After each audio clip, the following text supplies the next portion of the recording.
Can you? That's nice. That's nice. Tagaan kita sa toy. Wait first.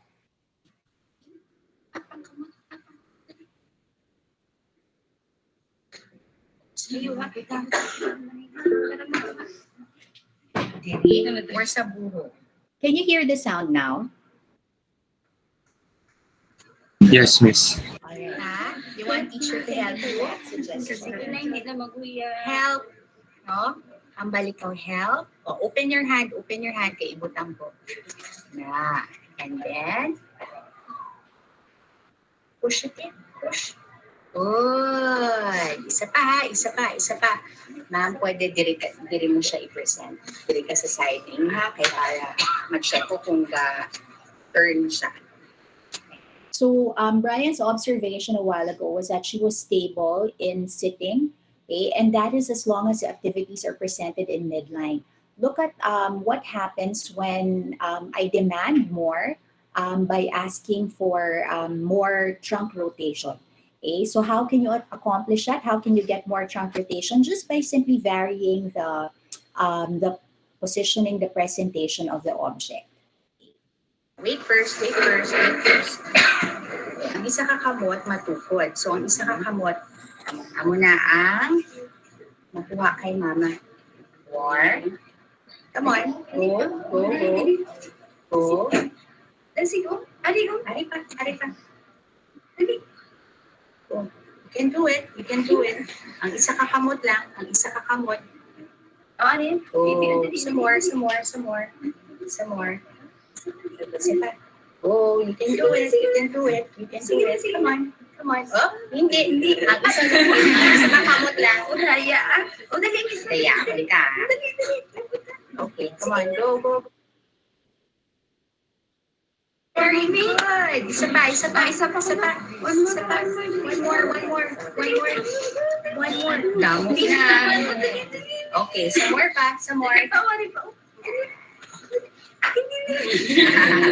Ang isa lang na. Okay, good. Dali. Nabutan na. Nana. Sige na sana. Come on. Go. Okay. Turn some more. Turn. Okay. Open your hand. Paano mo nakaptan? Open. How do you open? Sige. Reklamo na siya. Dali.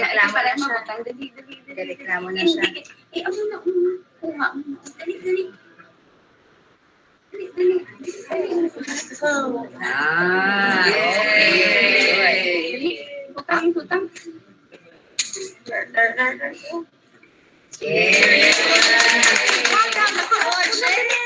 Sa pihak naman. Mama, diri ka naman sa pihak, ha? What do you think am I checking? Okay, her trunk rotation. Go. Some more. Sige pa, ma'am. Napalayo na. Okay, good. Dali ka mo. You can do it. Isa kang kamot ko pinan. Oo. Hindi ba natulog? Oo, wait lang. Okay. Dali, oh. Alin na, oh. Ikaw lang. Oh, tira lang kamot, ha? Ang inilang, this one. Good. That's good. Come on. Wala siya gatulog kay mama, Abi. Ayan, nami. Very good. Sabihin mo na. First, you have to move. Kaya you're distracting her. Okay. Oh, wala na. Okay. Let's continue. Nana. Wala na.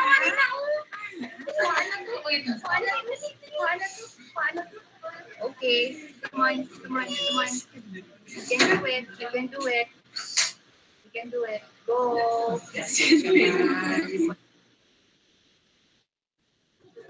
Ay, gusto mo ang namin makapot.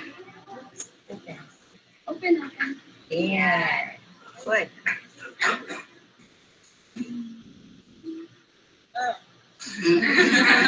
Wala.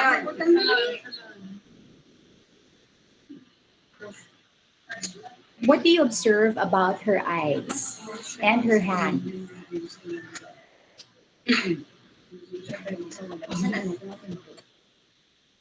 What can you say about how she uses her eyes and her hands?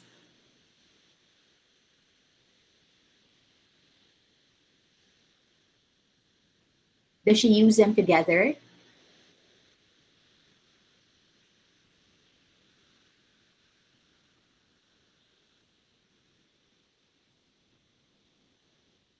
Hello, miss. Yes. As Afrio, Yes, yes, ah.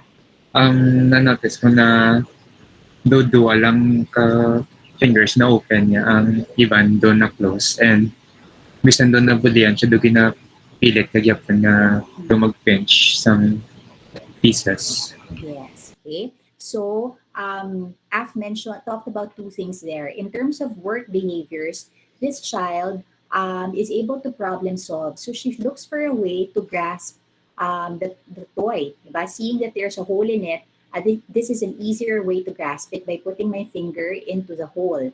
So that tells you about her problem solving skills. Okay, that also talks.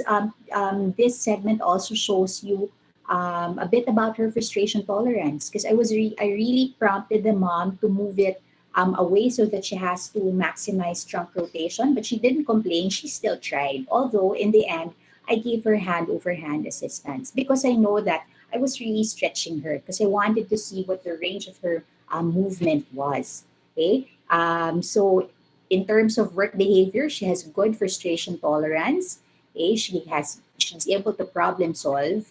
Okay, and that can be seen in her movement. Okay, in terms of fine motor skills, because she has difficulty grasping, she has difficulty in positioning her fingers for mass grasp, no, all of them in flexion. Okay, she compensated by just inserting her finger into the hole. Okay, if you also observe, in terms of trunk rotation, she is able to turn more easily to the left because this is the stronger side, diba? So kung makikita ninyo, parang even if may tendency siya to pick up, to reach for the object with her right hand, it wasn't the attempt with her, sorry, to reach for the object with her left hand, it wasn't as much as nung sa kabila. Kita mo na nabudlayan gid siya na she insisted on just using her left, eh? And because she's not able to do as much trunk rotation as she was, when the object was presented to the left side. Let's continue. Isa yung gawin ito wala yung pagkauwi. Kasi amo na ang amo na ang strong. Okay. Yan. Susubo, may ara siya high chair sa balay naman. Yan. Ang high chair niya, ang iyang hatiil, ano siya, nakahang lang, nakadago, or may ara man na may okay. Sige, kay important na ga-weight bear man siya. Na naka-flat head ang iyang hatiil. So, yun yung gusto natin for her. Tapos, we have to train niya, Hana, na ang arms niya. So, kanina yung pinagawa ko sa kanya, kay pinatest ko lang kung astadiin ang skill niya, no? Okay, pero for now, yan, dapat ma-practice siya, Anay, to hold herself steady. Ay, gusto niya ba mag-play? Okay, to hold herself steady. So when you are doing in an actual session, as you're doing evaluation, you also try to inject some tips. You provide suggestions as to what the parent can do when for what they can do at home. Okay, so it's not all evaluate and test. Parang you also gain a perspective of how they do things at home, right? Okay. Any other observations in that video? Axel, Yes, Axel. miss. Yeah. There seems to be miss, difficulty over extremities crossing the Yes, midline. very good. Mm-mm. Yeah. She has difficulty crossing the midline. So kung makikita ninyo, she insists on using the other hand, no? Dun sa side na where the toy is being presented. Yan. So that's good. That's good. Right. Anything else? So it can be that she has problems with crossing the midline, so more of a perceptual difficulty. Okay, but it can also be because of the problems with her trunk, problems with trunk control. She is not very confident about rotating towards the right, which is the weaker side, and so she insists on using her right arm for reaching when I was asking her to use her left. Okay. Any other observations? Right. Let's go to fine motor. This is the last video.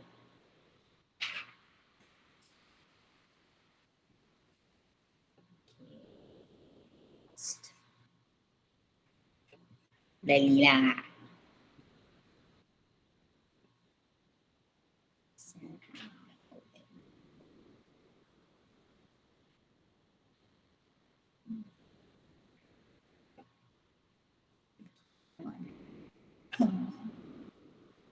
I'm getting confused. I have to go to Finder. There.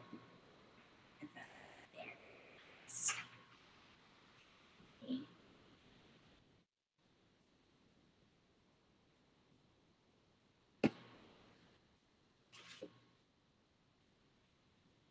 Trunk control, I should say.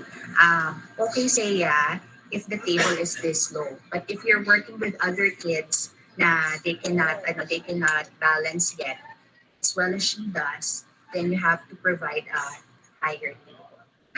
Okay, ready? So you have to adjust the height of the chair also of the seat so that there's 90 degrees of hip flexion. Makaon ka? Kakaon ka eh, ang juice ni teacher. Kakaon ka? Kakaon ka So now I want to check on fine prehension patterns. Ah. Uy, good. So what is she has, showing here? Positive. What is she showing there? Pincer grasp, miss. Right. Okay, so she can do pincer grasp, but still observe how it is awkward, no?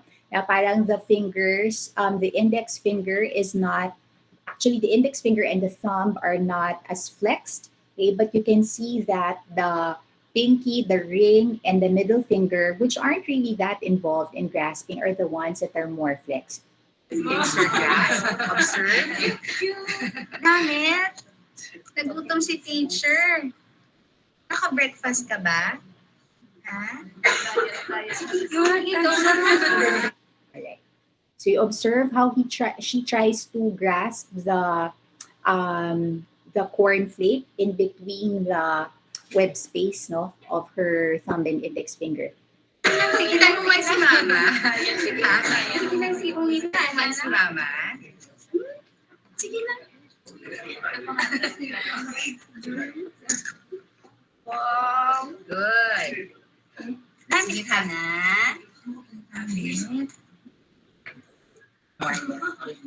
Diet siya. Compensate na lang siya kasi may laway na yung daliri niya. So, she just uses isolated finger control. It's okay. It's okay. It's okay. Wala. Hindi na makikita. Wala. Oh, ay napuro kita yung pamunoto ni Mama dali. Hindi na nabigay kay no. Hindi kita kabalo kung sa diin na ang ato na. Wala na. Dili lang mo. Dili ka lang. Sige, pwede man dira. Okay. So pagkakaon siya ma'am, ikaw bibi.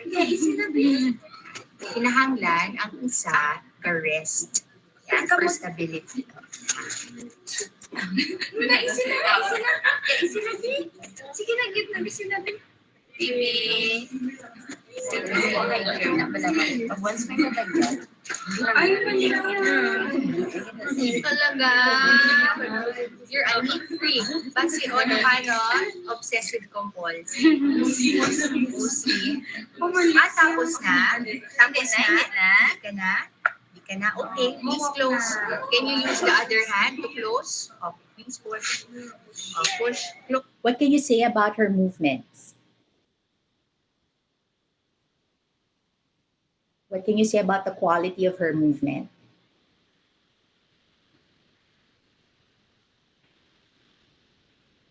So yes, she's able to do pincer grasp, but if you, okay, she has good voluntary